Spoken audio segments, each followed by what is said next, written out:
Welcome to CEO's Library, the 1% bookshelf, where we unlock the secrets of success hidden within the pages of the most impactful business books.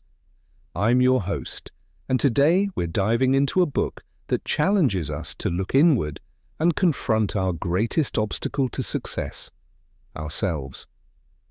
What if I told you that your greatest enemy isn't external but lives within you? That the very drive pushing you towards success could be the thing holding you back? This is the provocative premise of Ryan Holiday's Ego is the Enemy, a book that has shaken up the way many successful leaders think about themselves and their achievements. Over the next 30 minutes, we'll explore how ego impacts us during three critical phases of our lives and careers: aspiration, success, and failure. You'll gain insights that could revolutionize your approach to work and life, learning how to harness your ambition without falling prey to the pitfalls of ego. So, whether you're just starting out, riding high on success, or picking yourself up after a setback, this episode has something invaluable for you. Let's begin with the aspiration phase, that time in our lives when we're full of dreams and bursting with potential. It's an exciting time, but also one fraught with danger if we're not careful. To illustrate this, let me tell you a story about one of America's founding fathers, Benjamin Franklin. Picture a young man just 18 years old returning to his hometown of Boston. He's dressed in a new suit with a watch in his pocket and coins jingling as he walks. This is Benjamin Franklin, and he's feeling pretty good about himself. He's just landed a job at a print shop in Philadelphia, and he's eager to show off his newfound success to everyone back home. As he struts through the streets, he makes sure to spread out his coins in front of everyone he meets, especially his older brother. Franklin is desperate to impress, to prove that he's made it. But in his eagerness to showcase his success, he's blind to how his behavior is coming across. During this visit, Franklin has a meeting with Cotton Mather, one of Boston's most respected figures. As they walk down a hallway chatting away, Mather suddenly calls out, "Stoop! Stoop!" But Franklin, caught up in his own importance, doesn't pay attention. He walks right into a low ceiling beam, getting a painful bump on the head. Mather's response is perfect. "Let this be a caution to you not always to hold your head so high. Stoop, young man, stoop as you go through this world, and you'll miss many hard thumps." This moment, painful both physically and to his pride, is a perfect illustration of how early success can inflate our egos and set us up for failure. Franklin, in his eagerness to prove himself, had lost sight of the humility and awareness that would later become hallmarks of his character. Now I want you to think about your own life. Have you had any Benjamin Franklin moments? Times when your pride got the better of you? When you were so eager to prove yourself that you missed obvious pitfalls? We've all been there, haven't we? The danger of early pride is that it can blind us to our own limitations and the lessons we still need to learn. It can make us resistant to feedback and unwilling to put in the hard work necessary for true mastery. As Holiday puts it in the book, the first product of self-knowledge is humility. So how can we cultivate humility while still pursuing our ambitions? Here are a few strategies. First, adopt a beginner's mindset. No matter how much you've achieved, always approach new situations with the attitude of a learner. This keeps you open to new ideas and prevents complacency. Second, seek out feedback, especially critical feedback. It's easy to surround ourselves with yes men who boost our ego, but true growth comes from those who challenge us and point out our blind spots. Third, focus on the work, not the recognition. As Franklin's later career showed, true satisfaction comes from the impact of your work, not the accolades it brings. Lastly, remember that success is a journey, not a destination. The moment you think you've made it is the moment you start to decline. As we move from aspiration to success, the challenges of ego don't disappear. they evolve.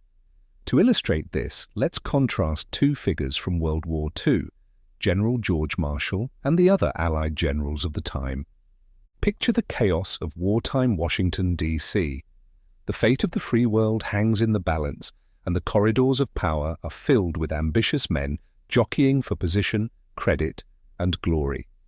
In this environment, one man stands out for his remarkable humility and selflessness, General George Marshall. While other generals fought amongst themselves for personal power and recognition, Marshall consistently put the mission first. There's a story of how President Roosevelt offered Marshall command of the Allied forces for D-Day, a role that would have cemented his place in history. But Marshall, knowing he was needed more in Washington, simply replied, "The decision is yours, Mr. President. My wishes have nothing to do with the matter." This level of selflessness is almost unimaginable in today's world of personal branding and self-promotion. But it was Marshall's humility and focus on the greater good that made him so effective as a leader. Contrast this with the behavior of other generals at the time. Many were consumed with what Holliday calls the disease of me, an inflated sense of their own importance that led to infighting, poor decision-making, and a focus on personal glory over the mission's success. This disease of me isn't limited to wartime generals. We see it in business leaders who become more focused on their public image than their company's performance. We see it in athletes who put their personal stats above team success. We might even see it in ourselves when we become more concerned with getting credit than getting results. The success phase is particularly dangerous because it's when our previous achievements start to work against us. We begin to believe our own hype, to think that we have it all figured out. This is when complacency sets in, when we stop learning and growing. So how can we stay grounded when we're at the top? Here are some strategies. First, always maintain a sense of purpose beyond yourself. Marshall was driven by his duty to his country, not personal ambition. What greater purpose drives you? Second, practice what Holliday calls a live time, is constantly learning, growing, and challenging yourself. Success should be a springboard to greater challenges, not a comfortable resting place. Third, surround yourself with people who will tell you the truth, not what you want to hear. Build a team that complements your weaknesses, not one that just reinforces your strengths. Lastly, regularly remind yourself of how much you still don't know. As Socrates said, true wisdom is knowing that you know nothing. Now, I want you to think about your current situation. Where might the disease of me be creeping into your life or work? Are you still as hungry to learn and grow as you were when you were first starting out? These are uncomfortable questions, but they're crucial for maintaining long-term success. But what happens when, despite our best efforts, we fail? This brings us to the third phase of our journey, failure. And to illustrate this, I want to tell you about a remarkable woman named Katharine Graham. Imagine a woman in her mid-40s suddenly thrust into a position she never expected to hold. This was Katharine Graham in 1963. She had grown up in privilege, the daughter of the man who bought and revived the Washington Post. She had been content to be, in her words, the tail to her husband's kite as he ran the paper.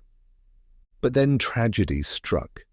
Her husband, struggling with mental illness, took his own life. Suddenly, Graham found herself in charge of one of the most important newspapers in the country. She was unprepared, insecure, and faced enormous challenges. Many people in her position might have crumbled under the pressure. The ego often responds to failure or setbacks by lashing out, by blaming others, or by simply giving up. But Graham did something remarkable. She persevered. Over the next few years, Graham faced crisis after crisis. She had to learn the newspaper business from the ground up, often in the face of patronizing treatment from the men around her. She had to make tough decisions like publishing the Pentagon Papers, despite threats from the Nixon administration. But perhaps her greatest challenge came during the Watergate scandal. Publishing the Watergate stories was a huge risk. It put the Washington Post in direct conflict with the White House, threatened the company's television licenses, and could have destroyed the paper if the stories turned out to be false. Graham's ego could have told her to play it safe, to protect what she had. Instead, she chose courage. She backed her reporters and stood up to immense pressure from the most powerful office in the land. The result? The Washington Post broke one of the biggest political scandals in American history, eventually leading to the resignation of President Nixon. Under Graham's leadership, the paper won a Pulitzer Prize and cemented its place as one of the most respected news organizations in the world. Graham's story teaches us valuable lessons about how to handle failure and adversity. First, embrace the challenge. Graham didn't shy away from the enormous task before her. She rolled up her sleeves and got to work, learning what she needed to know to lead effectively. Second, be willing to take calculated risks. The easy path is rarely the right one. Graham was willing to put everything on the line for what she believed was right. Third, learn from your mistakes. Graham made plenty of errors along the way, but she used each one as a learning opportunity. Lastly, keep your ego in check. Graham never let her eventual success go to her head. She remained focused on the work, not on her own image or legacy. Now, I want you to think about a recent failure or setback in your own life. How did you respond? Did your ego drive you to make excuses or blame others? Or were you able to face the failure honestly, learn from it, and use it as fuel for future success? As we've seen through these stories, the battle with ego is not a one-time event. It's an ongoing challenge that we face in every phase of our lives and careers. Whether we're just starting out like young Benjamin Franklin, at the height of our powers like General Marshall, or facing unexpected challenges like Katharine Graham, our ego is always there, ready to trip us up if we're not careful. So how do we manage this lifelong challenge? Here are some key takeaways. First, practice humility. This doesn't mean thinking less of yourself, but thinking of yourself less. Focus on your work, your mission, your purpose, not on your own status or image. Second, always stay a student. No matter how successful you become, maintain a beginner's mindset. There's always more to learn. Third, do the work. Ego loves shortcuts and easy wins. True success comes from consistent, focused effort over time. Fourth, focus on the long term. Ego wants immediate gratification. Wisdom knows that real achievement takes time and patience. Lastly, serve a purpose beyond yourself. When we're focused on a mission greater than our own success, it's much easier to keep our ego in check. Remember, managing your ego is not about suppressing your ambition or downplaying your achievements. It's about channeling your drive in a productive way, staying grounded in reality, and maintaining the humility that allows for continuous growth and learning. As we wrap up, I want to leave you with one final thought from the book. Holiday writes, "Ego is the enemy of what you want and of what you have, of mastering a craft, of real creative insight, of working well with others, of building loyalty and support, of longevity, of repeating and retaining your success." The choice is yours. Will you let your ego drive you, potentially to ruin? Or will you master it, using it as a tool rather than letting it control you? I hope this episode has given you some food for thought and some practical strategies for managing your own ego. Remember, this is just a taste of the insights available in Ego is the Enemy. I highly encourage you to pick up a copy and dive deeper into these ideas. You can find a link to purchase the book on Amazon in the description of this episode. Thank you for joining me on CEO's Library, the 1% Bookshelf. Until next time, keep reading, keep learning, and keep growing.